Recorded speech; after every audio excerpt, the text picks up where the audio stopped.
Middle east का रेगिस्तान इस वक्त बारूद के ढेर पर बैठा है और उस ढेर में ईरान ने ऐसी आग लगाई है जिसकी लपटें वॉशिंगटन के पेंटागन तक पहुंच चुकी है। ये कोई छोटी खबर नहीं है, ये एक बहुत बड़ी और खौफनाक त्रासदी है। 4 अमेरिकी सैनिक, 4 जाबाज जवानों की मौत हो चुकी है। जुलाई 2026 की इस भयानक रात में ईरान के बैलिस्टिक मिसाइलों और सुसाइड ड्रोन ने ऐसा कहर बरपाया कि जॉर्डन से लेकर इराक तक की जमीन कांप उठी। अमेरिका का गुस्सा इस वक्त 7वें आसमान पर है और पूरी दुनिया इस वक्त सांसें रोक कर देख रही है, क्योंकि अब जो होगा वो सीधा महायुद्ध का ऐलान हो सकता है।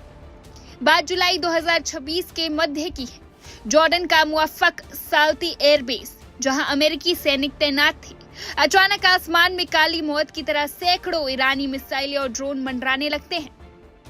जब तक एयर डिफेंस संभलता, एक के बाद एक कई मिसाइलें सीधी बेस पर आ गिरती है। चारों तरफ सिर्फ धुआं, आग के गोले और चीख पुकार। 3 अमेरिकी सैनिक मौके पर ही ढेर हो गए और बात यहीं खत्म नहीं हुई। इसके ठीक बाद उत्तरी इराक में एक गिरे हुए ईरानी ड्रोन को डिफ्यूज करते वक्त हुए धमाके में एक और अमेरिकी सैनिक की दर्दनाक मौत हो जाती है। फरवरी 2026 में ईरान से छिड़ी जंग में ये अमेरिकी सेना के लिए अब तक की सबसे बड़ी और सबसे घातक तबाही साबित हुई है। ये सिर्फ आंकड़े नहीं है, ये उन 4 जवानों की लाशें हैं जिन्होंने अमेरिका के लिए अपनी जान दाव पर लगा दी। पहला नाम 25 साल के first lieutenant Tyler James Feehan. Fort Bragg में तैनात टाइलर को उनके दोस्त टीवो कहते थे। एवरेस्ट बेस कैंप फतेह कर चुका ये नौजवान लॉ स्कूल जाने की तैयारी कर रहा था, लेकिन ईरान के मिसाइल ने उनकी जिंदगी का खेल हमेशा के लिए खत्म कर दिया। शहादत के बाद उन्हें मरणोपरांत कैप्टन बनाया गया और ब्रॉन्ज स्टार और पर्पल हार्ट से सम्मानित किया गया। दूसरा नाम सिर्फ 19 साल के प्राइवेट इसाबेला गोंजालेस। टेक्सास की रहने वाली इसाबेला ने खुद मांगकर जॉर्डन में अपनी तैनात कराई थी। जो लड़की कल तक अपने डांस और मुस्कान से पूरे कैंप में रौनक लाती थी, आज वो कफन में लिपटी अपने घर लौट रही। तीसरा नाम 28 साल का सर्जेंट एंजल सारा रैमप्रासाद। न्यूयॉर्क के क्वींस की रहने वाली एंजल सिग्नल ऑपरेशंस की माहिर थी और वो भी इसी ईरानी हमले का शिकार बने। चौथा नाम वो जाबाज जो इराक में गिरे ईरानी ड्रोन के खतरनाक जाल को साफ करते हुए शहीद हो गया। इस खबर के आते ही वॉशिंगटन में पेंटागन की दीवारें हिल गई। अमेरिकी राष्ट्रपति ट्रंप ने 4 वीरों की मौत पर शोक जताते हुए ईरान को साफ शब्दों में चेतावनी दी है। यूएस सेंट्रल कमांड यानी कि सेंटकॉम ने पूरे मिडिल ईस्ट में रेड अलर्ट जारी कर दिया है। अमेरिका के युद्धपोत, फाइटर जेट्स और बॉम्बर्स अब रनवे पर तैनात खड़े हैं। मिडिल ईस्ट में जारी ये जंग अब एक ऐसे खौफनाक और जानलेवा मोड़ पर पहुंच चुकी है जहां से अब पीछे हटने का कोई रास्ता नहीं बचा है। ईरान ने अमेरिका के खून पर हाथ डाला है और अमेरिका कभी अपने सैनिकों की मौत का हिसाब पेंडिंग नहीं रखता। 4 अमेरिकी सैनिकों की मौत, जॉर्डन से लेकर इराक तक फैला खून और पेंटागन में बजती खतरे की घंटियां। सवाल अब ये नहीं है कि अमेरिका जवाब देगा या नहीं, सवाल ये है कि अमेरिका ईरान पर किस तरह का हमला करने वाला है। क्या अमेरिका सीधे ईरान के तेहरान पर हमला करेगा? क्या मिडिल ईस्ट की ये जंग तीसरे विश्व युद्ध की शुरुआत बन चुकी है? आपके हिसाब से क्या अमेरिका को ईरान के खिलाफ अब सीधा युद्ध छेड़ देना चाहिए? अपनी राय नीचे कमेंट में तुरंत बताएं। फिलहाल बस इतना ही। पल पल की इस खौफनाक खबर के लिए बने रहिए वन इंडिया हिंदी के साथ।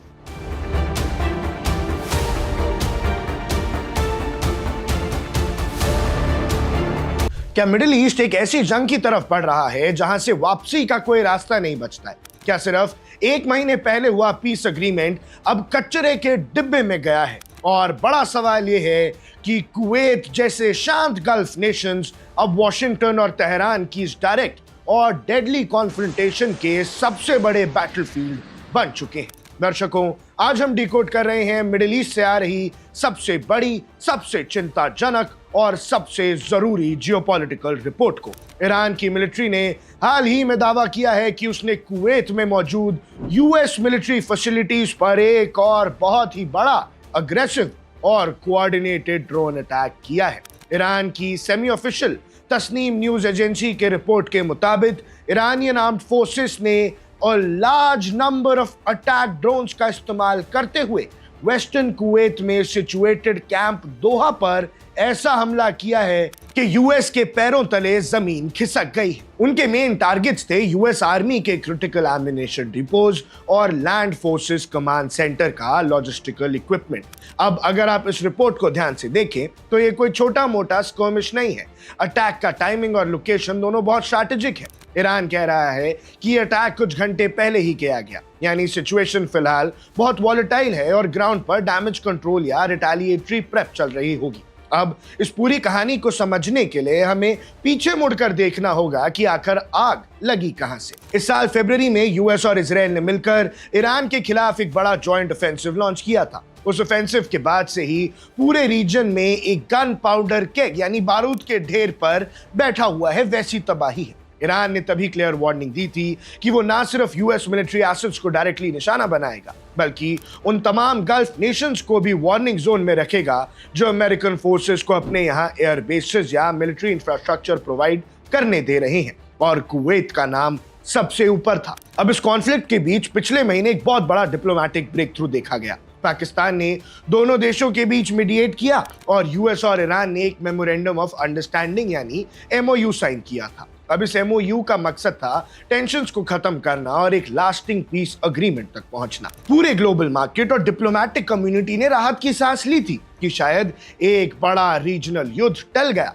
लेकिन जियोपॉलिटिक्स में शांति अक्सर एक छोटी सी खामोशी होती है, किसी बड़े तूफान से पहले की। पिछले ही हफ्ते वर्ल्ड के सबसे sensitive oil transit route straight of Hormuz में दोनों देशों के बीच दोबारा क्लैशेस शुरू हो गए। आमने सामने की फायरिंग और लोकल अटैक्स ने उस पाकिस्तान मीडिएटेड पीस डील की धज्जियां उड़ा दी। और अब कुवैत के कैंप दोहा पर हुए ये ड्रोन स्ट्राइक इस बात का सबूत है कि डिप्लोमेटिक डोर्स लगभग बंद हो चुके हैं। अमेरिकी सैनिक मारे जा चुके हैं और ईरान अपनी ड्रोन्स मिसाइल से ऐसा हमला कर रहा है कि यूएस याद रखेगा। ईरान अब यूएस को मिडिल ईस्ट से उखाड़ फेंकना चाहता है, जो एक बहुत बड़ा लक्ष्य है, लेकिन ईरान के लिए अब असंभव नहीं लग रहा है। आपको समझना होगा कि कैंप दोहा की सिग्निफिकेंस क्या है। कैंप दोहा कोई ऑर्डिनरी चेक पॉइंट या छोटी मोटी मिलिट्री पोस्ट नहीं है।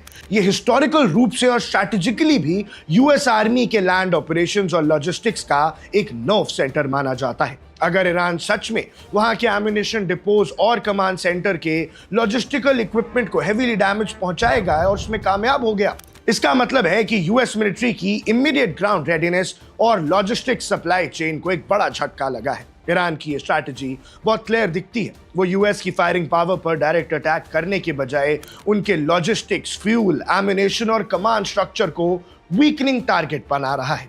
ड्रोन्स का मास यूज करना यह भी दिखाता है कि ईरान एयर डिफेंस सिस्टम्स को सैचुरेट यानी ओवरवेल्म करने की कोशिश कर रहा है ताकि ज्यादातर ड्रोन्स हिट कर सके। इस वक्त दुनिया के सामने दो सबसे बड़े और डिसाइसिव सवाल है। पहला सवाल, वॉशिंगटन डीसी का अगला कदम क्या होगा? प्रेसिडेंट और पेंटागन इस अटैक को बिना किसी जवाब के नहीं छोड़ सकते। क्या यूएस अब ईरान के अंदर उनके ड्रोन लॉन्च साइट्स और आईआरजी बेसिस पर डायरेक्ट एयर स्ट्राइक्स करेगा? अगर यूएस ने ईरान के मेनलैंड पर डायरेक्ट अटैक किया तो ये कॉन्फ्लिक्ट दो देशों के बीच की लिमिटेड वॉर नहीं रहेगी, बल्कि एक फुल ब्लोन रीजनल कैटास्ट्रोफी बन जाएगी। दूसरा सवाल, कुवैत, सऊदी अरेबिया, यूएई और बाकी गल्फ नेशंस का क्या होगा? ये वो देश हैं जो पिछले कुछ सालों से अपनी इकोनॉमी और सिक्योरिटी को स्टेबलाइज करने की कोशिश कर रहे हैं। ये देश यूएस के सिक्योरिटी अम्ब्रेला पर भरोसा करते हैं, लेकिन अब जब ईरान ने कुवैत के अंदर घुसकर यूएस बेसिस को हिट किया है तो इन गल्फ नेशंस के सामने एग्जिस्टेंशियल क्राइसिस खड़ा हो गया है। अपने ही अस्तित्व की लड़ाई खड़ी हो गई है। क्या इनका लैंड अब दो सुपर पावर लेवल फोर्सेस के बीच का फायरिंग रेंज बन जाएगा? स्ट्रेट ऑफ होर्मुज में ब्लॉकेज और गल्फ में मिलिट्री बेसिस पर अटैक्स का सीधा असर ग्लोबल इकोनॉमी पर पड़ा तय है। क्रूड ऑयल प्राइसेस में एक बड़ा स्पाइक देखा जा सकता है, जिसका असर इंडिया समेत दुनिया भर के इन्फ्लेशन और सप्लाई चेन्स पर पड़ेगा। डिप्लोमेसी फिलहाल बैक सीट पर है। पाकिस्तान या कोई और न्यूट्रल मीडिएटर अब क्या रोल प्ले कर पाएगा, ये कहना मुश्किल है, क्योंकि एमओयू के टूटने के बाद दोनों साइड्स में ट्रस्ट डेफिसिट अब तक के सबसे हाईएस्ट लेवल पर पहुंच गया है। अब ये दोनों एक दूसरे पर बिल्कुल भरोसा नहीं करते।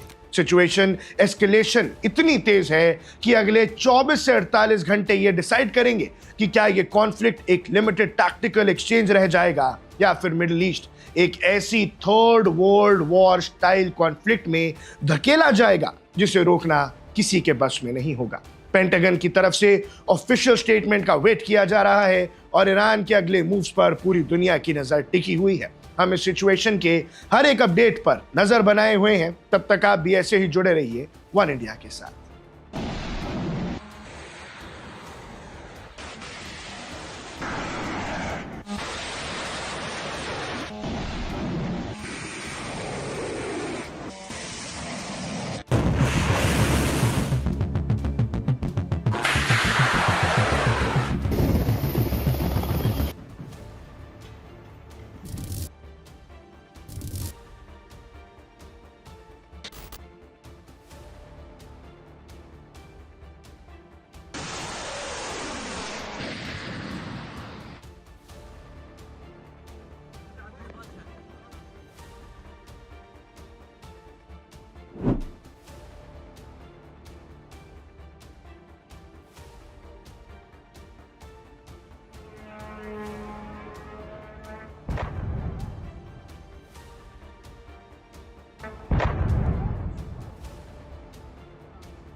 रॉकेटों की गड़गड़ाहट, आसमान चीरती क्रूज मिसाइलें और अब निशाने पर फौज के कैंप नहीं बल्कि दुनिया की सबसे बड़ी टैंक कंपनी का वो डेटा जिस पर खरबों का कारोबार टिका है। मिडिल ईस्ट का बारूद अब सिर्फ सरहदों पर नहीं झुलस रहा, ये सीधा हमारी और आपकी डिजिटल दुनिया की गर्दन पर आ पहुंचा है। ईरान के सबसे खतरनाक लड़ाके IRGC ने दावा किया है कि उसने बहरीन में अमेज़न के दिल पर हमला कर दिया है और उधर वॉशिंगटन से डोनाल्ड ट्रंप की फौज ने लगातार 10वीं रात ईरान के मिसाइल ठिकानों को शमशान बना दिया है।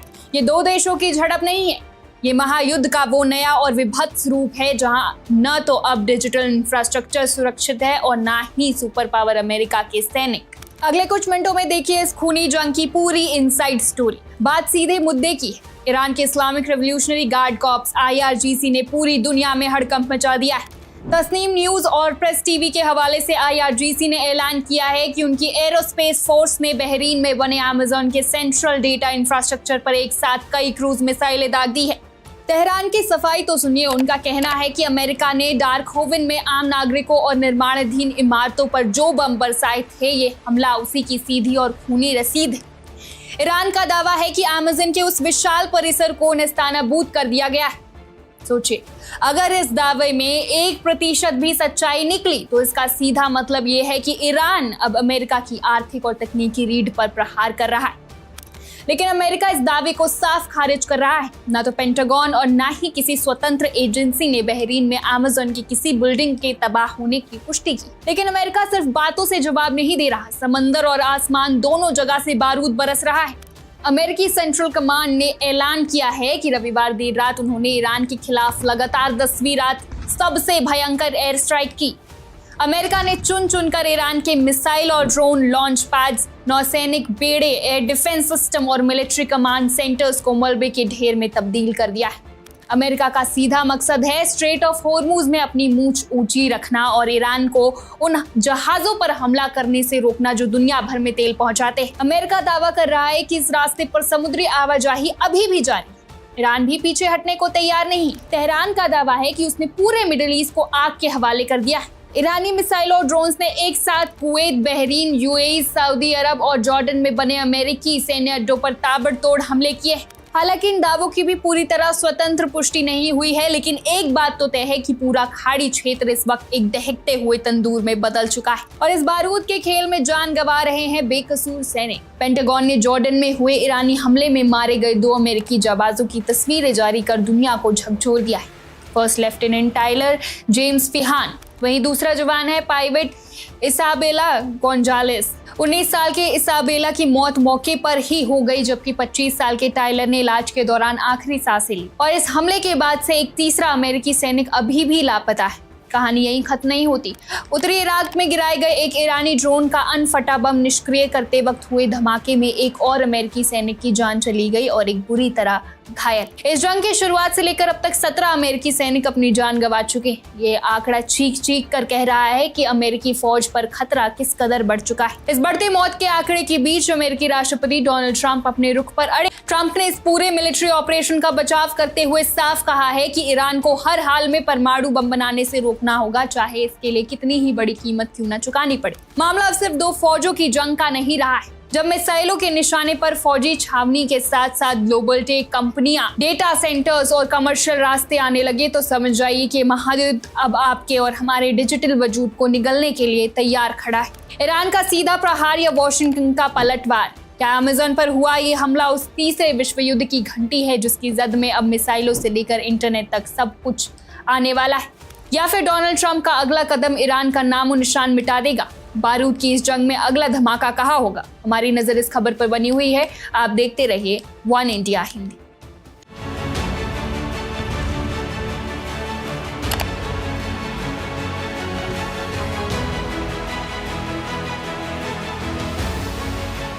बात अब धमकियों से आगे निकलकर सीधे पॉइंट ऑफ नो रिटर्न पर पहुंच चुकी है। अगर आपको लगता है कि मिडिल ईस्ट में चल रही ये जंग सिर्फ 2 देशों का आपसी मसला है तो अपनी सोच को बदल लीजिए। जॉर्डन के एक एयरबेस पर गिरा ईरानी बारूद और अंतरिक्ष से आई सैटेलाइट तस्वीरों ने वो सच बेनकाब कर दिया है जिसे छिपाने की कोशिश हो रही थी। एक तरफ अमेरिका के F-15 मेंटेनेंस हैंगर पर ईरानी हमले का सनसनीखेज दावा और दूसरी तरफ डोनाल्ड ट्रंप का वो सबसे खौफनाक अल्टीमेटम, एक भी जहाज रुका तो ईरान को बिजली और पानी के लिए तरसा देंगे।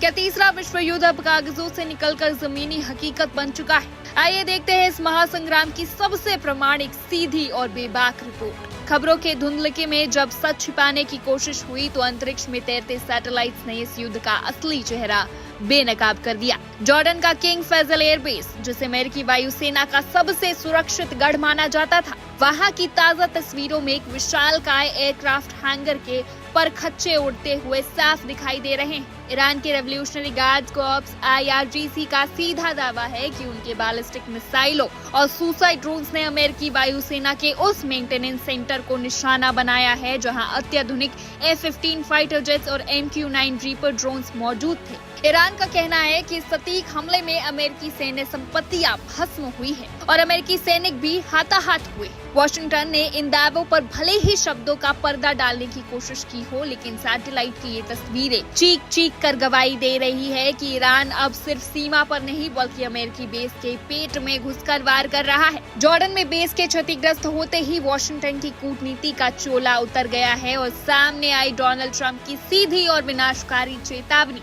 ट्रंप ने अब कूटनीति के सारे कायदे किनारे कर दिए। उन्होंने ईरान को सीधी चेतावनी दी है कि अगर होर्मुज में एक भी व्यापारिक जहाज पर हमला हुआ तो अंजाम सिर्फ सैन्य ठिकानों तक सीमित नहीं रहेगा। ध्यान से समझिए, ट्रंप के इस अल्टीमेटम का मतलब अमेरिका ने इस बार सीधे ईरान के सिविलियन इंफ्रास्ट्रक्चर को टारगेट करने का ऐलान किया है। यानी अगर होर्मुज का रास्ता बंद हुआ तो अमेरिकी बॉम्बर्स ईरान के मुख्य ब्रिजेस और पावर प्लांट्स को मलबे के ढेर में बदल देंगे। अमेरिका का इरादा साफ है, ईरान के पूरे देश को ब्लैकआउट और आर्थिक पंगुता की तरफ धकेल देना। आखिर ट्रंप इतना बौखलाए क्यों है और ईरान बार बार होर्मुज की बात क्यों कर रहा है? क्योंकि होर्मुज पूरी दुनिया की आर्थिक रीढ़ की हड्डी है। दुनिया का 20% से ज्यादा कच्चा तेल रोज इसी संकरे समुद्री रास्ते से होकर गुजरता है। ईरान इस बात को बहुत अच्छी तरह समझता है कि ये स्ट्रेट ऑफ होर्मुज अमेरिका और उसके पश्चिमी सहयोगियों की सबसे कमजोर नस है। अगर तेहरान ने यहाँ नाकेबंदी कर दी या टैंकरों को उड़ाना शुरू किया तो वैश्विक बाजार में तेल की किल्लत होगी, कीमतें $150 के पार जाएंगी और दुनिया में हाहाकार मच जाएगा। ट्रंप इसी आर्थिक तबाही से खौफजदा है, लेकिन तेहरान का रुख देखिए, वो झुकने को तैयार नहीं है। ईरानी सेना प्रमुख आमिर हातमी ने अमेरिकी धमकियों को सीधे खारिज करते हुए ऐलान कर दिया है कि अगर अमेरिकी बूट्स ईरानी जमीन पर पड़े तो लाखों ईरानी नागरिक हथियार उठाकर इस जंग में उतरेंगे। रात का अंधेरा ढलते ही पिछले 11 दिनों से लगातार अमेरिकी लड़ाकू विमान ईरान के सैन्य ठिकानों पर बमबारी कर रहे हैं। दूसरी तरफ ईरान समर्थित गुटों ने बहरीन और जॉर्डन में मौजूद अमेरिकी ठिकानों पर ड्रोन हमलों की बौछार कर दी है। जंग अब 1-2 देशों तक सीमित नहीं रही है, ये पूरे मिडिल ईस्ट को निगलने वाला महायुद्ध बन चुका है। सैटेलाइट तस्वीरों ने जो तबाही दिखाई है वो सिर्फ झांकी है, असली पिक्चर अभी बाकी है, क्योंकि इस जंग का सीधा असर तेहरान या वॉशिंगटन पर नहीं पड़ेगा। अगर होर्मुज में तेल टैंकर जलते हैं तो उसकी आंच आपकी गाड़ी के पेट्रोल टैंक और आपके घर के बजट तक भी पहुंचेगी। सवाल अब ये नहीं है कि जंग कब रुकेगी, सवाल ये है कि क्या ट्रंप अपने अगले हमले से तेहरान को अंधेरे में धकेलेंगे या ईरान होर्मुज में ऐसा बारूदी धमाका करेगा जिससे पूरी दुनिया की अर्थव्यवस्था हिल जाएगी। आपको क्या लगता है कि अमेरिका का ये आक्रामक रुख ईरान को घुटनों पर ला पाएगा? अपनी राय हमें कमेंट सेक्शन में लिखकर जरूर बताएं। फिलहाल बस इतना ही। मिडिल ईस्ट के इस महासंग्राम की हर एक रिपोर्ट और अंदर के सच जानने के लिए बने रहिए वन इंडिया हिंदी के साथ। देखिए, ये तो डेफिनेट है कि इस युद्ध का जो समर्थन था, जब ये युद्ध शुरुआत हुआ, मैं इनिशियली बताऊं तो उस समय इसको देखा जा रहा था कि हमें किसी तरीके से यूएस को थ्रेट है ईरान से, और उसकी जो टेक्नोलॉजीज हैं वो हमारे को तो थ्रेट करती हैं और हमारे रिलेशंस जो गल्फ में उसको भी थ्रेट करती हैं। इसका जो परसेप्शन है कि वो डायरेक्टली हमारे को तो थ्रेट करती है, उसको यहाँ के सेनेटर्स अपनी पब्लिक को बिल्कुल नहीं बेच पाए, और इसीलिए आपको दिख रहा है कि डायरेक्टली यहाँ पे जो सवाल उठ रहे थे कि ये हमारी लड़ाई नहीं है, ये इजराइल की लड़ाई है। उसके बाद जो सेकंड नरेशन था कि हमारे जो लोकल गल्फ पार्टनर्स हैं वो चाहते हैं कि हम ईरान को कुछ सबक सिखाएं और हमें उसके ऊपर एक्ट करना पड़ेगा, उनके ऊपर भी थ्रेट है। तो कहीं ना कहीं उस पर डेफिनेटली सपोर्ट था, कुछ हद तक डेफिनेटली मागा वोट बैंक का उस पर स्ट्रॉन्ग सपोर्ट था कि हमारे जितने भी गल्फ के सपोर्ट हैं, जैसे कि सऊदी हुआ, यूएई हुआ, कतार हुआ, ओमान हुआ, जो कि बहुत इंपॉर्टेंट है उस एरिया में यूएस के वर्चस्व के लिए, क्योंकि वो certain set of people believe करते हैं कि यूएस का वर्चस्व होना चाहिए। एक अलग ही डिबेट शुरू हो जाएगा, लेकिन उनका ये मानना था ये बहुत जरूरी है कि उनको ईरान को एक सबक सिखाया जाए। 50 साल से वो एक नासूर है, उस देश को हमें रोकना ही होगा। तो वो जो कंसेप्ट है उसके अंदर अब दरार आई है कि क्या हमारे गल्फ के मित्र चाह रहे थे कि हम ईरान के ऊपर रिटेलिएट करें या ये इजराइल चाह रहा था। तो ये इसमें दो फट इस टाइम दिख रहा है कि इवन जो रिपब्लिकन पार्टी है, आज से कुछ अगर आप बात करें, मैं बताता हूं आपको, तकरीबन 8 वीक्स अगो, 7 से 8 हफ्ते पहले भी जो हमारा सेंसस आया था मागा वोटर बैंक का भी, उसमें भी तकरीबन 75% अप्रूवल रेट ही रह गया था। आज की अगर आप डेट की बात करें, मतलब तकरीबन जो लास्ट पोल रॉयटर्स ने कराया, जो एक बहुत ही विश्वसनीय एजेंसी है, उसमें ओवरऑल अगर हम गवर्नमेंट की बात करें तो उनकी अप्रूवल रेटिंग 35% गिर चुकी है, जो पहले कहीं 55 to 60% थी कुछ महीनों पहले, और वो डिसअप्रूवल रेट 63% है। क्योंकि ये दोनों नंबर जानना बड़ा जरूरी है। और अगर आप एवरेज देखेंगे जो डिफरेंट पोल्स जून में हुए हैं, उसकी 35 to 38%, डिपेंडिंग आप कौन सी एजेंसी का देखते हैं, CNN का देखते हैं, फॉक्स का थोड़ा सा बायस होता है, लेकिन अगर उसको हटा दें, एक एवरेज एजेंसी का देखें या ABC न्यूज का या CNBC नहीं, ABC न्यूज का देखें, तो आपको दिखाई देगा 35 to 38% अप्रूवल रेट और डिसअप्रूवल इज 58 to 63%। लेकिन जो लड़ाई है, जो आप सवाल पूछ रहे थे, ट्रंप ने लड़ाई को कैसे हैंडल किया है, उसका अप्रूवल रेट बहुत ही कम है। Mostly it's around 29 to 32%, average 29 to 36% approval rate. Disapproval rate जो मैं आपको पहले बता रहा था, 60% डिसअप्रूवल था, 55% था, अब वो 71% के करीब टच कर रहा है। तो ओवरऑल अमेरिकी जनता इस वॉर को बिल्कुल नहीं खरीद पा रही है। और हम लोग अगर लेटेस्ट एक जो जुलाई का इप्सोस सर्वे आया है, उसके अकॉर्डिंगली सब लोग तंग हैं और सबको लग रहा है कि इस लड़ाई में अमेरिका लंबा फंसेगा। 79% ऑफ पीपल बिलीव कि हम लोग इस वॉर में ड्रैग हो चुके हैं और ये हमारी लड़ाई नहीं थी। इसके अलावा एक सब सेक्ट है, अगर मैं आपको डायरेक्टली बताऊं, जो डेमोक्रेट्स हैं वो तो डेफिनेटली अप्रूवल रेट, जो स्विंग वोटर्स हैं वो तो ऑलमोस्ट जा चुका है, और ओवरऑल डेमोक्रेट्स का 5 से 10% अप्रूवल रेट है ट्रम्प की पॉलिसीज का और ऑन ईरान। और रिपब्लिकन्स का भी अब 70-75% के करीब रह गया है, और इंडिपेंडेंट्स जिन्होंने इनको जिताया था बहुत बड़ी मात्रा में, वो 25 से 30% आ गया है। तो हमारे जो मिड टर्म्स आएंगे नवंबर में, उसमें क्लियरली ये दिखेगा। एक ही स्टिकिंग पॉइंट है जो कि मुझे लगता है बहुत ही अनफॉर्चुनेटली, और बोलना किसी भी राष्ट्र को नहीं बोलना चाहिए, जिन्होंने एक हिट लिस्ट, जैसे जैसे आतंकवादी संगठन हिट लिस्ट इशू करते हैं प्रेसिडेंट और हमारे मिनिस्टर्स की, जो अब काफी तेजी से रेजोनेट हो रही है, और उसके खिलाफ इवन यूरोप में भी एक तरीके से आवाज उठ रही है कि इस टाइप की मानसिकता के लोगों को हम लोग पावर में नहीं रख सकते। ये मैं पहले दिन से बोल रहा हूं कि आईआरजीसी, न्यूक्लियर आईआरजीसी कोई टॉलरेट नहीं करेगा, और आईआरजी जिसके हाथ में चुंगी के पैसे आते रहे कंटिन्यूअसली, वर्ल्ड ट्रेड और इकोनॉमी को इफेक्ट करे, उसको भी कोई टॉलरेट नहीं करेगा। ये दो चीजों पे तो स्टिकिंग पॉइंट है। बिल्कुल, ईरान वाले मुद्दे पर आएंगे डॉक्टर धीरज। अगला सवाल मेरा फंडिंग को लेकर है। अमेरिका में ट्रंप प्रशासन खासकर चाह रहा है कि संसद से वो अतिरिक्त फंड मांग रहा है अरबों डॉलर के, इस युद्ध को लेकर, सैन्य खर्चों को लेकर। अमेरिका के जो रक्षा मंत्री हैं पीट हेग्सेथ, वो एक समिट के सामने पेश भी होने वाले हैं इसे लेकर। आपके पास क्या जानकारी है?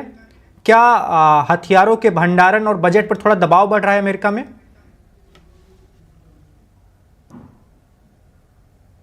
आप तो जानते ही होंगे, अभी रिसेंटली 87.6 मतलब 88 बिलियन की सप्लीमेंटल फंडिंग मांगी गई है। उससे पहले ट्रंप ने हमारा जो मिलिट्री डिफेंस बजट था उसको 1.5 ट्रिलियन के करीब हिट किया है, और अगले कुछ सालों में 70 से 80% और बनाना चाह रहे हैं। उनका ये मानना है कि यूएस की, और ये इसमें एक्चुअली फैक्ट्स भी हैं, अगर आप हमारे इवन ओबामा टाइम के जनरल्स की आप स्पीच सुने, because I have been very connected to this, तो उसमें वो बार बार यही बोलते थे कि हमारी फंडिंग बढ़ाने की जरूरत है, हमारे इक्विपमेंट्स तो हैं लेकिन उनको मास प्रोडक्शन में बढ़ाने की जरूरत है, हमारे जो आप आर्सेनल का जो रिजर्व है उसको बढ़ाने की जरूरत है। और उसके आपको वैक्यूम पॉइंट्स अभी इस लड़ाई में दिख गए, जब आपने देखा कि कई थिंक टैंक का ये मानना है कि ये जो सीज फायर हुआ था आनन फानन में, जिसमें ज्यादा सोच नहीं किया गया, पार्टीज को नहीं बिठाया गया जो कन्वेंशनली किया जाता है, एक तरीके से पुश किया गया, और वो उसके पॉइंट सबको दिख रहे थे कि वो स्टिकी नहीं होंगे, वीक मेमोरेंडम ऑफ अंडरस्टैंडिंग था। तो उसके पीछे दो वजह थी, एक थी मार्केट जो बहुत तेजी से हमारी गिर रही थी, सेकंड थी वर्ल्ड के strategic oil reserves different different countries के, और तीसरे थे जो हमारे डिफेंस इक्विपमेंट हैं, जो मिसाइल्स हैं, उनको रिप्लेनिश करना। ऑल्दो उसमें कई साल लगेंगे, लेकिन क्रिटिकल लो लेवल पे कई डिफेंस सेक्टर में मिसाइल्स जा चुके थे, तो कहीं ना कहीं उसके ऊपर हमने ये देखा है। और अभी जो 88.7 बिलियन डॉलर का इन्होंने फंडिंग मांगा है, इसके अलावा जो डिफेंस सिस्टम्स हैं उसके ऊपर भी बात हो रही है कि क्या हम उसके ऊपर तकरीबन 50 बिलियन डॉलर का इन्वेस्टमेंट करके और उसको बढ़ाएंगे। लेकिन दिख ये रहा है कि अगर ये लड़ाई और बढ़ी तो मुझे लगता है अगले 6 से 12 महीने के अंदर ये जो मांग रहे हैं 80+ बिलियन डॉलर, ये 200 बिलियन, 150 से 200 बिलियन के करीब जाएगा, अकॉर्डिंग टू सीएनबीसी की जो अभी लेटेस्ट इंफॉर्मेशन आई थी, जिसके अंदर कई कंपनीज को ये डायरेक्ट फंडिंग जाती है, जिसके अंदर रेथियन है, जिसके अंदर बोइंग है, लॉकहीड मार्टिन है। इसके अलावा एक बहुत ही इंटरेस्टिंग स्टार्टअप है जो अब ऑलमोस्ट $1 ट्रिलियन कंपनी बनने की कगार पे जा रहा है, पेलेंटियर, जो कि काफी स्ट्रेटेजिक इंपॉर्टेंस रखता है आज की एआई डिफेंस सेक्टर के अंदर। बिल्कुल। डॉक्टर धीरज, जब युद्ध शुरू हुआ था 28 फरवरी को, जब हमला किया गया था, आपके हिसाब से इस पर बहुत बातें हो चुकी हैं, मैंने अपने शो पर भी बहुत सारे सवाल इससे अपने मेहमानों से पूछे, इससे जुड़े हुए। आपका क्या मानना है, उस वक्त इतने लंबे युद्ध की तैयारी थी या ऐसा लगा था कि 10 दिन में 7 दिन में सब खत्म हो जाएगा? देखिए, इसके ऊपर बहुत डिबेट होता है अमेरिका के अंदर। जो थिंक टैंक्स हैं उनका ये मानना है कि कहीं ना कहीं हमारा इंटेलिजेंस फेलियर था। हमने जो स्ट्रेटेजी बनाई थी जिसमें हम सोच रहे थे कि शीर्ष नेतृत्व को जब आप हटा देते हैं तो उसके बाद may be second layer, may be third layer तक जो लोग हैं, अगर आप उसी को हटा देंगे तो ये लोग जो अंदर बैठे हैं लाखों की तादाद में, जिनके अंदर डिसेंट है, जो कि आपने देखा कि बुर्के के खिलाफ कैसे आवाजें उठी, फिर स्टूडेंट्स के जो प्रोटेस्ट हुए, फिर वहां पे जो कट्टरवादी इस्लामिक रिजीम के लोग थे उनके खिलाफ ओपनली बोला जा रहा था। अगर आप 1-1.5 साल पीछे जाएं, मैटर ऑफ फैक्ट जो चीजें कभी सोची नहीं गई थी कि लोगों ने सड़कों पे आके कई अपने सीनियर लोगों का घेराव भी किया, जिसके अंदर रिलीजियस लीडर्स भी थे। कई मस्जिदों के अंदर जाके ऐसी बातों को रोका गया कि भाई हमें फोकस करना है हमारी ग्रोथ पे, वेस्ट से लड़ाई करके नहीं। तो ऐसी ऐसी कुछ नॉन कन्वेंशनल चीजें हो रही थी, जिसका एस्टिमेट जो यहाँ पे लगाकर गवर्नमेंट को दिया गया कि इस टाइम आपकी फल तैयार है कटने के लिए, तो आप उधर आए, आपको थोड़ा सा सपोर्ट ही देना है, लोग उठ खड़े होंगे। आपको याद होगा नेतन्याहू ने भी कई बार ईरान के लोगों को महान बताया, अपील दी कि हम आपके साथ हैं, आप खड़े हो जाइए। ट्रंप ने भी बोला, और जब पहली लड़ाई शुरू हुई तब उन्होंने बोला था ये आपके पास गोल्डन अवसर है अपनी गवर्नमेंट को ओवरथ्रो करने का, अब अगर नहीं करेंगे तो शायद कब नहीं कर पाएंगे। तो कहीं ना कहीं देखने में ये आ रहा है कि उनकी एस्टिमेट बहुत लॉन्ग से ऑफ थी, एज इन जो हम फाइनेंस सेक्टर में बात कहते हैं कि दूर दूर तक का उसका रियलिटी से कोई लेना देना इतना कनेक्टेड नहीं था। ऑल्दो ये बात सही है, ईरान के लोगों पे बहुत एट्रोसिटीज हुई, वो लड़ने को तैयार थे, लेकिन उनकी मात्रा बहुत कम है। और दूसरी बात, आईआरजीसी का कंट्रोल एक्सट्रीमली स्ट्रांग है आज भी वहां पे। और जो भी आवाजें उठ रही थी, जैसे ही आयतुल्ला हटे, क्योंकि वो एक रिलीजियस लीडर भी हैं, वो सब कंसोलिडेट हो गए and they came behind the country, तो वो बैकफायर्ड हो गया। पॉइंट 1। पॉइंट 2, ये समझना जरूरी है कि हमने यहाँ के लोगों ने सोचा था कि ईरान की जब नेवी, एयरफोर्स और मिलिट्री के जो क्रिटिकल स्ट्रेटेजिक एरियाज हैं, एयर डिफेंस उठा लीजिए, उनके जो डेपोज हैं, जब उस पर अटैक आएगा तो ईरान घुटनों पे आएगा और बात करने के लिए आएगा, लेकिन वो बिल्कुल नहीं हुआ। मैटर ऑफ फैक्ट और हार्ड लाइन चीजें हो गई, और एक क्लियर निकल के आया कि आईआरजीसी के हाथ में बहुत ज्यादा पावर है। अगर आप आज भी देखें तो जितना भी उनकी सरकार डिफाई कर ले, लेकिन ये फैक्ट है कि आईआरजीसी के पास आज जो ताकत है वो पहले से ज्यादा है, आयतुल्ला के जमाने से ज्यादा है। और जो आयतुल्ला के जो बेटे हैं, स्वर्गीय आयतुल्ला के जो बेटे हैं, वो उस लेवल की पावर और कंट्रोल नहीं रखते हैं कंट्री के ऊपर जो कि आयतुल्ला के पास थी। और ऑब्वियस है, ये ऑब्वियस है, इसमें कोई हैरानी की बात नहीं है, क्योंकि जो आदमी दशकों तक पावर में बैठा है उसकी अलग कनेक्शंस हैं, उसका अलग रिस्पेक्ट है वर्सेस द सन। लेकिन बिल्कुल मिसजजमेंट हुआ, मुझे ऐसा लगता है, और हम इसकी लंबी लड़ाई के लिए तैयार नहीं थे, ना ही ये टाइम है। अमेरिकन इकोनॉमी आपको पता है इस टाइम थोड़े डिफिकल्ट समय के थ्रू गुजर रही है, और ग्लोबल वैश्विक इकोनॉमी भी गुजर रही है। आप तो इस बात को समझ पाएंगे, आज भी फाइनेंशियल सिस्टम्स ने पूरी तरीके से कोविड के बाद रिकवरी नहीं की है। अगर आप ग्रोथ सेक्टर अमेरिका के देखें तो वो अभी भी काफी लैग्ड है। और बड़े बड़े अगर आप फाइनेंशियल सेक्टर में जाएं तो मैग 7 के अलावा भी जो 5-6 और कंपनी को हटा दीजिए तो S&P में 40% के करीब उनका शेयर है।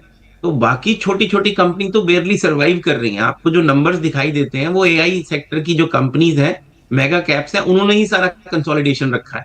तो कहीं ना कहीं मार्केट्स का भी कॉन्फिडेंस इस टाइम कम है कि आगे हम ग्रोथ पे कैसे जाएंगे, रिस्क नहीं लेना चाहते लोग। एनवीडिया और ये सब आप छोड़ दीजिए, तो ओवरऑल इकोनॉमी की स्थिति उतनी अच्छी नहीं है। और यहाँ पे जो मांग उठ रही है बार बार कि हमें अपने घरेलू मुद्दों पे फोकस करना चाहिए, हम एक लंबी लड़ाई में घुसने को तैयार नहीं है, और ट्रंप भी इस बात को फील कर रहे हैं। इसीलिए वो चाह रहे हैं कि इसका जल्दी जल्दी क्लोजर हो, हम निकले। लेकिन ईरान हमारे टर्म्स पे बात करने को बिल्कुल तैयार नहीं है। न्यूक्लियर एक स्टिकिंग पॉइंट है जिसपे मुझे लगता है काफी सपोर्ट है आज की डेट में। नेटो का काफी सपोर्ट है न्यूक्लियर को लेके, और दूसरा चुंगी वसूलने को लेकर, उसके ऊपर भी अमेरिका के साथ नेटो का सपोर्ट है। और मुझे ये जो तीसरी धमकी उन्होंने हिटलिस्ट दी है उससे और सपोर्ट बढ़ा है। तो मुझे जो दिख रहा है वो नेटो नेशंस और कई देश इसके अंदर इन्वॉल्व होंगे। बिल्कुल। एक सवाल मेरा ये भी है डॉक्टर धीरज की, जैसे कि बात होती है कि ट्रम्प जब दूसरी बार व्हाइट हाउस पहुंचे थे 2025 के जनवरी महीने में, तब उनका अंदाज, उनका रवैया, उनकी बोलचाल, भाषा पहले वाले कार्यकाल से बिल्कुल बदली हुई थी। एक के बाद एक, जब खासकर उनको वेनेजुएला में सफलता मिल गई थी तो कई सारे देशों को लेकर वो बोलने लगे थे। ग्रीनलैंड पर कब्जे की बात कर रहे थे, क्यूबा पर बात कर रहे थे, ईरान पर तो आखिरकार हमला भी कर दिया।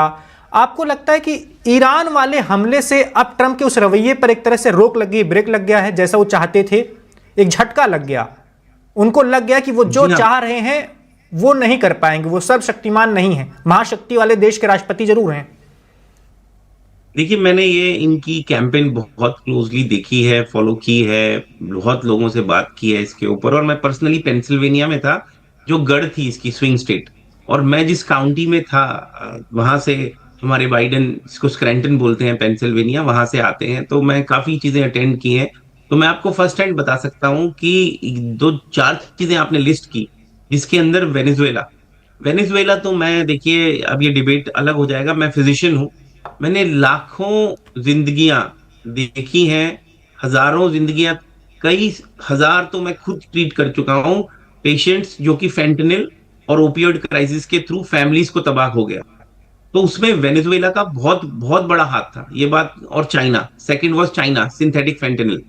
तो ट्रंप ने अपने सारे कैंपेन्स में ये बात क्लियरली बोली थी कि ये जो फेंटनिल का मेनेस है, इसके खिलाफ हम एक जंग शुरू करेंगे, और उसमें वेनेजुएला का नाम आएगा, और वेनेजुएला को हम टाइट करेंगे, अगर नहीं मानेंगे तो हम सेकेंडरी, हमें जो भी करना पड़ेगा वो हम करेंगे। और मैं आपको क्यों बता रहा हूं, क्योंकि पेंसिल्वेनिया एक बिग टाइम इफेक्टेड स्टेट था, जो 7-8 बड़ी स्टेट्स थी, उसमें ये इस मुद्दा बहुत रेजोनेट किया। अगर आज आप पेंसिल्वेनिया में 2 साल पहले ट्रेवल करें, 3 साल पहले, तो बिलबोर्ड दिखेंगे हर 5-10 किलोमीटर बाद कि एडिक्शन से बचें, जैसे कि पंजाब हमारा भारत का अनफॉर्चुनेटली कुछ समय पहले बोला जाता था, और भी कई जगहें थी जिसके अंदर ड्रग का मैनेज था। और दूसरा मुद्दा फेंटनिल, इसके साथ साथ उन्होंने मेक्सिको पे भी बोला था कि मेक्सिको को अपने कार्टेल्स पे काम करना पड़ेगा, और फिर उनकी प्रधानमंत्री ने स्पेशल फोर्स पे फंडिंग दी और सपोर्ट किया, अब वो बैक एंड फोर्थ था। इसके अलावा उन्होंने क्लियरली बोला था ईरान एक नेक्सस है, लेकिन ईरान पे इतना बड़ा एक्शन लेंगे ये नहीं बोला था। क्यूबा के लिए डेफिनेटली, बिकॉज मार्को रूबियो हमारे क्यूबा डिसेंट के आते हैं, और उन्होंने कई बार इनडायरेक्टली खुद भी अपनी कैंपेन्स में, मैं पहले मियामी में था, ये बात क्लियरली बोली थी। जब भी आप देखें कि हमारे जो क्यूबन लोग यहाँ रह रहे हैं मियामी में, जिनके ऊपर उनकी फैमिलीज बहुत बड़े रिस्क में है, अट्रॉसिटीज है, क्यूबा और मियामी बहुत क्लोज है, आप कुछ घंटों में नाव से पहुंच सकते हैं, तो वहां की बहुत बड़ी जनसंख्या वहां रहती है और उनके इलेक्शन को इन्फ्लुएंस करती है। तो कहीं ना कहीं वहां पे एक सिंपैथी वेव है, और मोस्टली जो लोग क्यूबा से आते हैं वो असाइलम लेके आते हैं, उनके ऊपर अट्रॉसिटीज होती हैं, उनके अपने अदर इश्यूज हैं, तो Marco Rubio is very sensitive towards it, और क्यूबा पे उन्होंने बोला था। लेकिन ईरान पे ऐसा अटैक कर देंगे ये कहीं कैंपेन्स के ऊपर क्लियरली नहीं बोला था। ये बोला था कि ईरान को हमें लीश में लाना पड़ेगा, उसके न्यूक्लियर प्रोग्राम को हम रोकने की पूरी कोशिश करेंगे, ये उन्होंने बहुत बारी बोला, और उस पर उन्हें जन समर्थन मिला ईरान को नॉन न्यूक्लियर बनाने के लिए। लेकिन ईरान पे हम फूट्स ऑन द ग्राउंड भेजेंगे, इस पे ना तब जन समर्थन था ना आज जन समर्थन है। तो कहीं ना कहीं ये एक बड़ा ही matter of fact, foot on the ground के ऊपर 50% से ज्यादा रिपब्लिकन, अगर आप कांग्रेसमैन बोले, सेनेटर्स बोले, वो अपोज करते हैं। Subscribe to One India and never miss an update. Download the One India app now.